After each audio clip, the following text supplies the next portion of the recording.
morning, everyone. This is Teresa from Aseret Studio.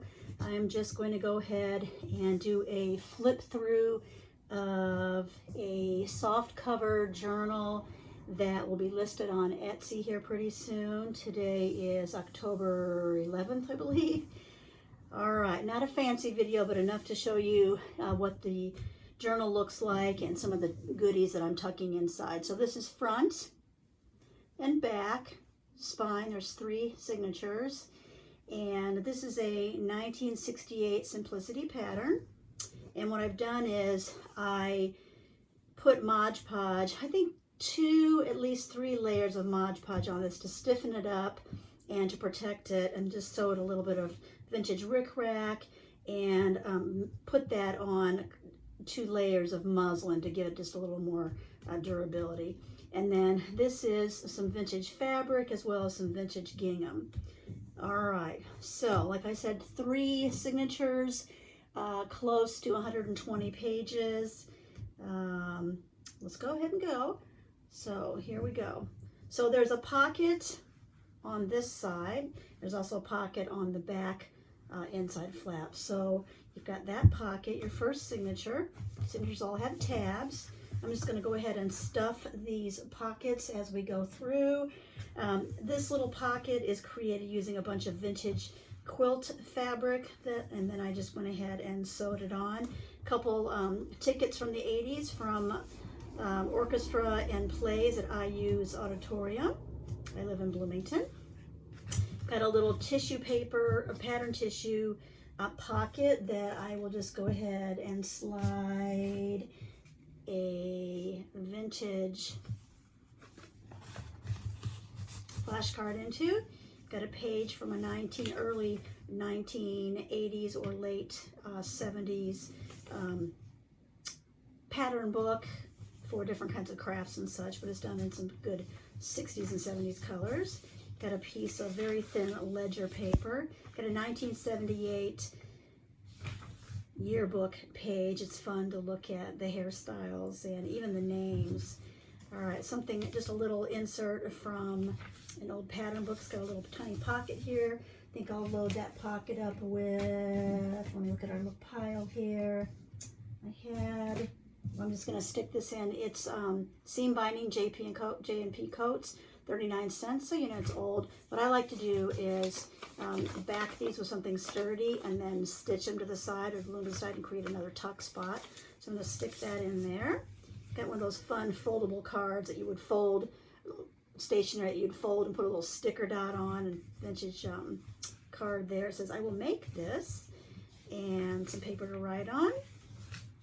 More paper, it's tea-dyed, and a little piece of vintage leftovers from a vintage piece of needlework, a little tiny crochet there, some more tea-dyed papers, and this is an old yo-yo, and I've attached it to the pocket that I made to a book page that has the coolest illustrations and the neatest colors. These are a bunch of birds and trees, and then I did a little stamping here, some paper from a pattern book, some ledger paper. Now you could use this as a secret pocket, or you can just seal it over, attach whatever you'd like. The next few pages have gesso on them, so you can use your art pencils, pens, paint. I'd be a little careful with that and kind of double check that it's not going through with the sample piece, but you could do all kinds of stuff. It's edged in some vintage gingham, and then some really pretty paper that I've made a little like notebook that folds out. Each one of these has quite a few, 6 or 7 sheets. There's a lot of writing space right here. Put a little vintage sheet tab on it. More large book pages that I've gessoed on. And then just the other side of that pattern sheet that I just stitched on some vintage fabric. And then this is the other side of that book page pocket, and this one has the sun. And I just think the illustrations of that book were so neat. So I'm going to go ahead and tuck in a couple of things. Let's put in these quotes that you can use somewhere in your journal, and let's put in a cute little vintage flashcard. All right, so we loaded that up. Some more pages for writing. I do like to have lots of room for writing. or places where you can mount things.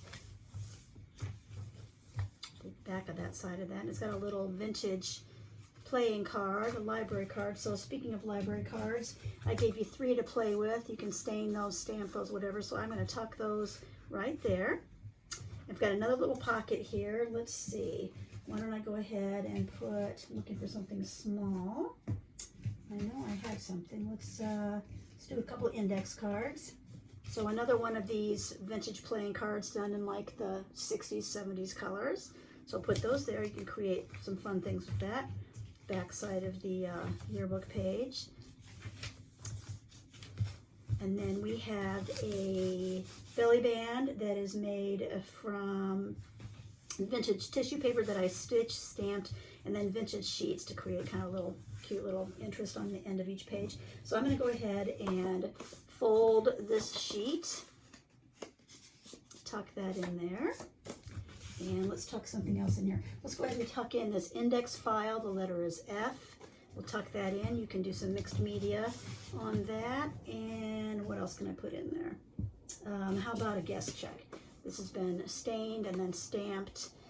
We'll put that guest check in there. All right, that's nice and full. Flip it over.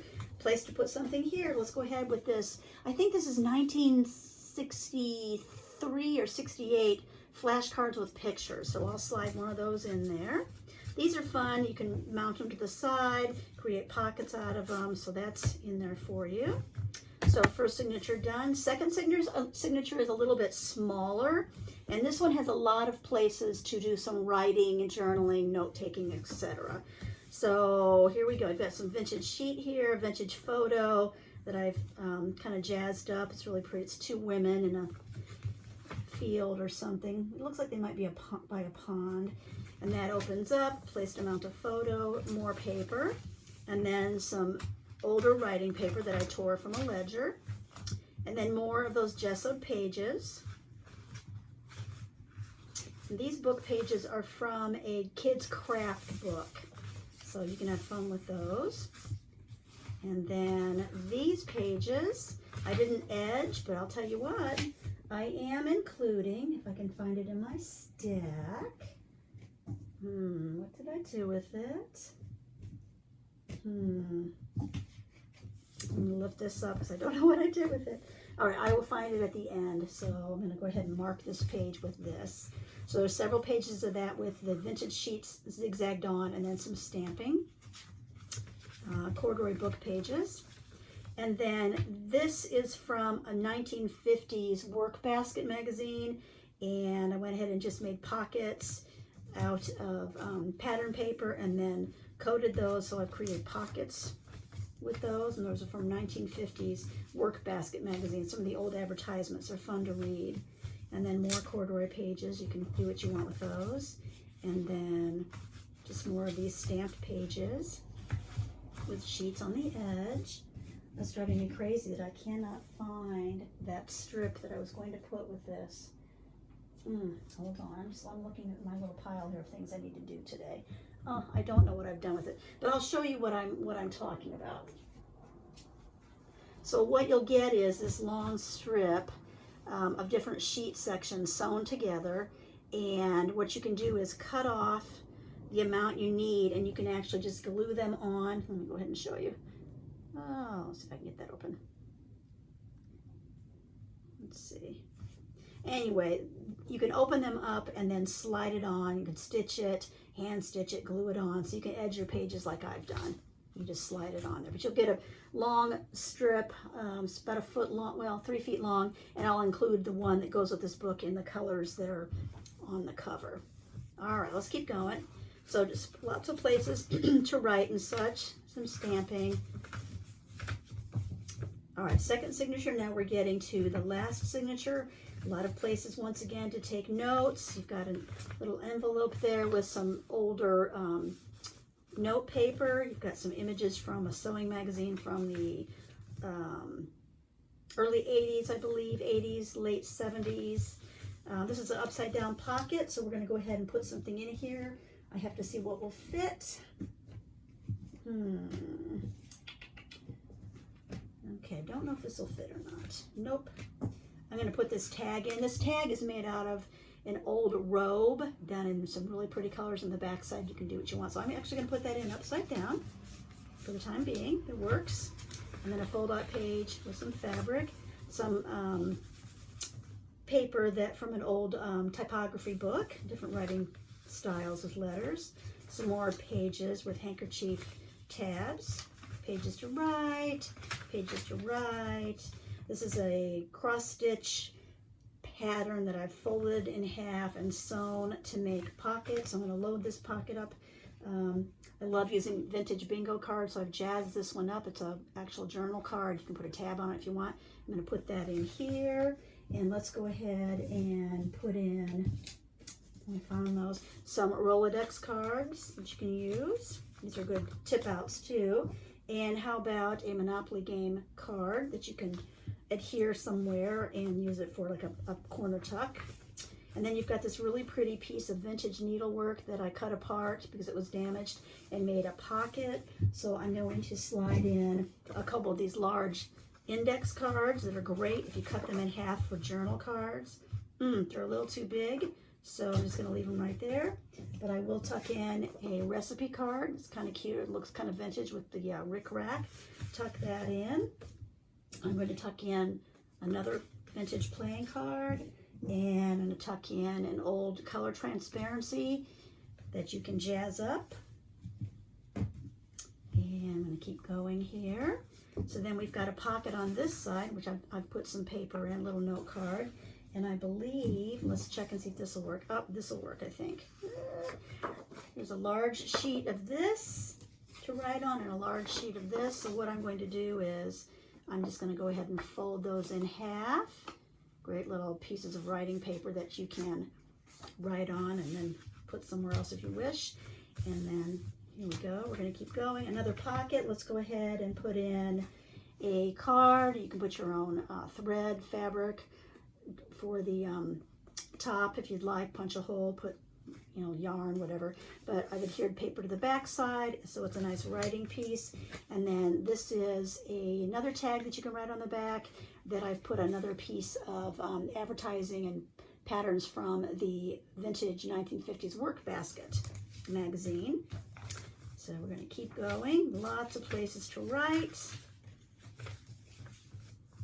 Vintage hanky. And this folds out. Got another little pocket here. I don't have anything to put in that pocket. Wait a minute, do I? Let me look. No. And then just some more pages here. And then we're on the back side, last part of the 3 signatures. And then there's a little notebook I've made out of tissue paper. And there's lots of writing pages in it, different kinds of writing paper. So that tucks into this pocket. And then you have something that maybe you can put, if you're writing somewhere it's a little bit of a harder surface, you can put it in, in the back and then write if you wish. But then on the inside of that is some leftover pieces from the back side of that pattern. Go ahead and slide those in there. You can do what you wish. A few pieces of paper. And I'm also going to include just another piece of one of the signatures. You can add that to a page. So I'm going to slide that in there. And a really cute tag that I stamped on, picture of a girl, kind of like a paper doll girl. And I've done all this mixed media work, and it says, "I'm fabulous, don't judge me." Put a hole in that, put some string or whatever, and then you can journal on the back. So I'm going to stick that in there as well. All right, is that it? Okay, a couple more things. I have 2 of these clear photo pockets. You can just tape these with washi tape on one of your pages and put some photos in. So 2 of those will come with your journal. You've got a vintage yo-yo that you can sew this on or glue this on and put on the cover if you'd like. And then the last thing is this really super nice fabric flip. It's all vintage sheets, and I've given you so many different pieces that you can do a lot with. You can cut them out and then use them to create things for inside your journal. So there's quite a few in there. They're all vintage sheets. So that will be in there as well. All right, I'm gonna go ahead and close this baby. And let me put this in the front. Okay, so once again, you can put this yo-yo on this corner if you'd like. Once again, this is a 1968 pattern, so you may not want to cover that up. You can put it down here lower or wherever you'd like, so that's included. And then, of course, the really long tie, and I know it's longer than 36 inches, but it's enough to wrap around this sweetie and then knot it really well. All right, so that is my pattern journal. It's on Etsy right now. I'm going to load this video up so you can see all the pictures. And I think it's roughly, hold on, let me measure that. I think it's 11 by 9, 11 and a half by 9 inches wide. But more details are in my Etsy shop. My Etsy shop is Aseret Studio, A-S-E-R-E-T Studio. And it's easy to find because it's the same name as my YouTube channel. All right, thanks so much for sticking with me if you made it to the end.